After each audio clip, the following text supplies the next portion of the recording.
Welcome back to the Top Notch Documentaries YouTube channel. In today's episode of the Serial Killer series, I will be covering the disturbing case of Danny Rowland, known as the Gainesville Ripper.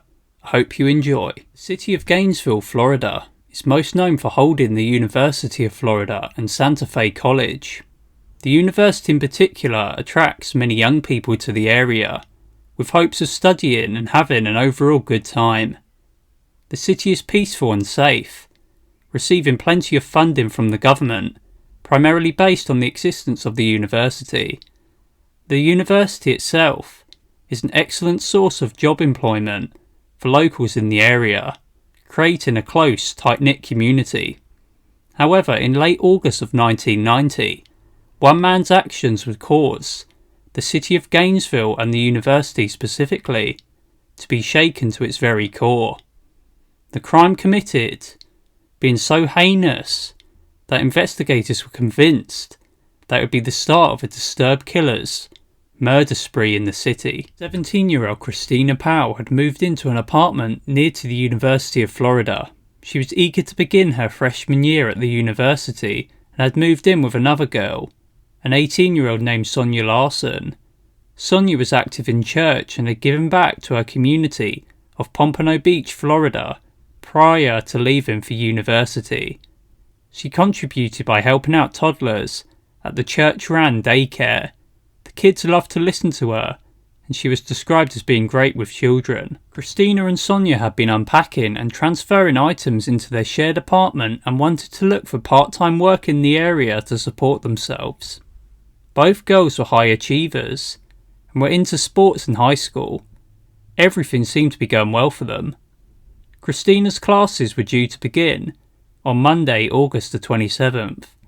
The two girls' future hopes and dreams were soon to be shattered by the unwanted arrival of a disturbed drifter, a man who was soon to bring much grief and misery to the peaceful community. Just days before classes were set to begin, police conducted a welfare check on behalf of Christina's parents. They had become concerned about their daughter because she hadn't met up with her sister and brother-in-law when they'd come by their apartment to deliver furniture the day prior. Upon entering the apartment, the smell of death caused officers to immediately draw their pistols. Face swelled and covered in stab wounds, Sonia Larson lay deceased on the bloody floor, her femur bone having been exposed due to the horrific knife injuries sustained.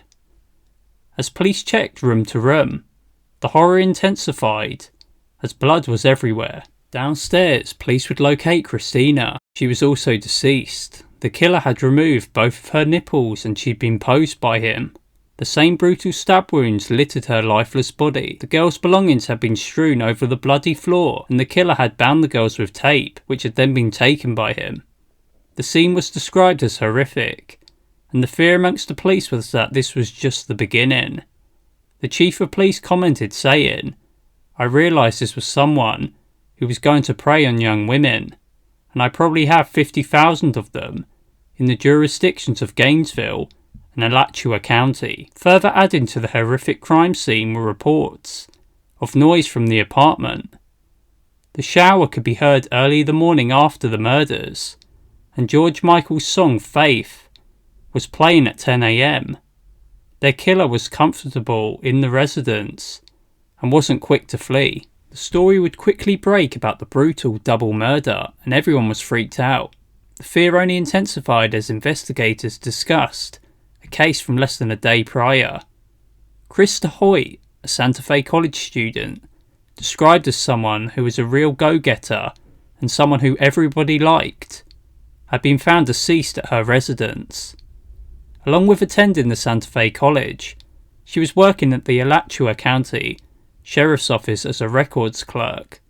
It was out of character for Krista to not show up to work, and this was evident when she had still come to work, having had her wisdom teeth removed days prior. Where was she? Krista lived just 3 miles from the double murder location, and the connections were now becoming clear to the investigators. This didn't look good. Krista was found headless, having been positioned in a hunched pose on the edge of her bed, a large blood pool below her body. Horrified by the scene, police would discover her severed head facing her body on a bookshelf, the scene having the intended effect to horrify and appall the first responders. Both of her nipples had been cut off, and the killer had left her intestines exposed. The scene was identical to the double murder, just 3 miles away. The crime scenes would all leave many investigators with nightmares lasting months, the details being vivid in the minds of those having to try to piece together who the depraved killer really was. Police speculated that their killer had been watching Krista for some time and the latch to the sliding door had been removed. The killer had likely surprised Krista, hiding in her home waiting for her to return. As reports about the crimes continued in such a short space of time, bad memories of the crimes of Ted Bundy were recalled. This had all the hallmarks of a Bundy crime, and investigators knew that they needed to find the killer, and fast. A repeat of a Bundy-style spate of killings would destroy the community and many more innocent lives. It would be August 28th when 2 more bodies would be discovered. Emmanuel Tuboda and Tracy, both 23 years old and university students, were found deceased in their apartment. Both into sport, the 2 friends lived in the apartment, Tracy moving in with Manny because it would be safer, the cruel twist of fate unknown to both of them. Before leaving for the apartment in Gainesville, Tracy had a final conversation with her mum. "I love you, Mum. You know I couldn't leave without saying goodbye." Less than a week later, she'd be found brutally murdered. Both had been aware of the 3 recent murders in the area, and pry marks on the door to the residence showcased how the killer had made entry, much like the other 2 scenes. News about the second case of a double murder spread. Students packed their bags and fled the city, with fear gripping the area. Gun sales rocketed, and knowing who to trust became a major concern. In just 3 days, 5 students had been murdered. A suspect would emerge by the name of Edward Humphrey, a loner who apparently hated women according to former roommates. He'd been described as having a major crush on Tracy and had a fierce and totally crazy look in his eyes.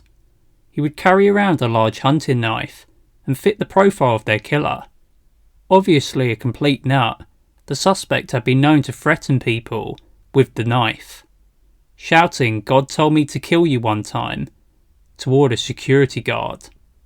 He had threatened to cut off his ex-girlfriend's head. Yeah, you can probably see why he was considered the prime suspect.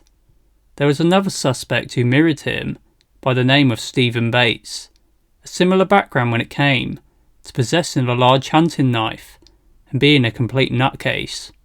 Evidently there were many dangerous local people who fit the killer's profile. Police would soon arrest their main suspect, Edward Humphrey, and were confident that he was their killer. But as the time went by, doubts began to set in. Meanwhile, on September the 17th of 1990, drifter Danny Rowlin had been hit with a life sentence for an armed robbery in Ocala, Florida. His life sentence reflected his habitual offender status, previous escapes, and attempted murder of his father. Incarcerated, Rowlin watches coverage of his crimes on the news and is confident that police won't connect him to the Gainesville slayings.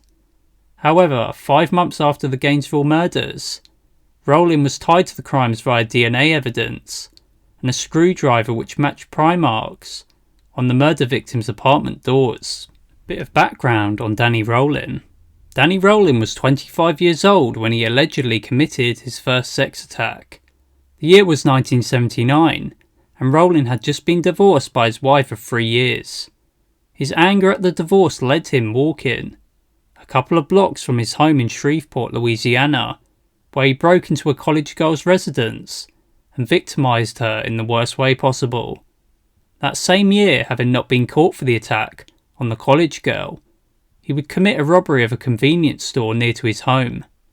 Upon being given $11 by the teller, he stared at the money and handed it back. "It's not worth keeping," he was quoted as saying.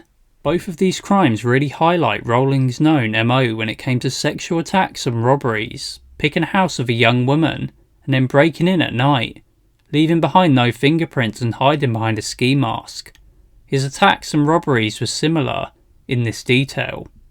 Rowling loved the film The Outlaw Josie Wales, played by Clint Eastwood. He viewed himself as an outlaw and somebody who was constantly on the run. Rowling inevitably ended up in prison, following multiple store robberies in Louisiana and Alabama. He was given 6 years. In 1980, he was diagnosed with a personality disorder. The psychiatrist suggested that Rowling would blame others for his problems. He'd be constantly looking for ways to escape prison and managed to escape successfully multiple times, only to be recaptured shortly thereafter. Released in the mid-80s, Rowling reverts back to his old ways, rearrested for armed robbery, house burglary and vehicle theft. He tells the judge to cut off his hands so that he can't continue stealing. He is given another 4 years of incarceration time. Rowling escapes prison and makes it to Texas, where he's soon recaptured and sent back to Louisiana. In a repetitive cycle, he serves 3 years of the sentence and is released. He returns to his family home in Louisiana, where his father condemns and criticises his criminal actions and newly found partner. In one situation, his dad held a knife to his throat in front of his wife. His behaviour continues to deteriorate and escalates from him peeping into strangers' homes at age 14 and then into break-ins before sexual crimes on lone women. Now connected to the Gainesville crimes, Rowling used another prisoner to confess fully. He'd be hit with more life sentences and would end up on Florida death row. He would spend years behind bars on death row, seemingly regretting the crimes of which he'd been convicted. It is difficult to tell if this was genuine, but the harm he had already caused didn't reflect much sympathy from victims' families or the general public. He was best kept away from society. In November of 1989, a family had been murdered in a very similar style to the Gainesville slayings. The crime had taken place in Rowling's birthplace of Shreveport, Louisiana. Many stab wounds had been present on the victims' bodies. An 8-year-old boy had been one of the victims. Again, a woman had seemingly been the intended target. Posing of her body seemed to confirm this belief. The case had gone cold. As his execution date drew closer, Rowling wrote a handwritten confession to the Shreveport family murders. On the 25th of October 2006, Rowling would receive a final meal of lobster tail, butterfly shrimp, baked potato, strawberry cheesecake and sweet tea. Later that day, he was executed by lethal injection. He decided to sing for his final statement. Family members of his victims claiming that he'd gotten off way too easy. I have to agree. This has been the serial killer series case of Danny Rowling. As always, thanks for watching.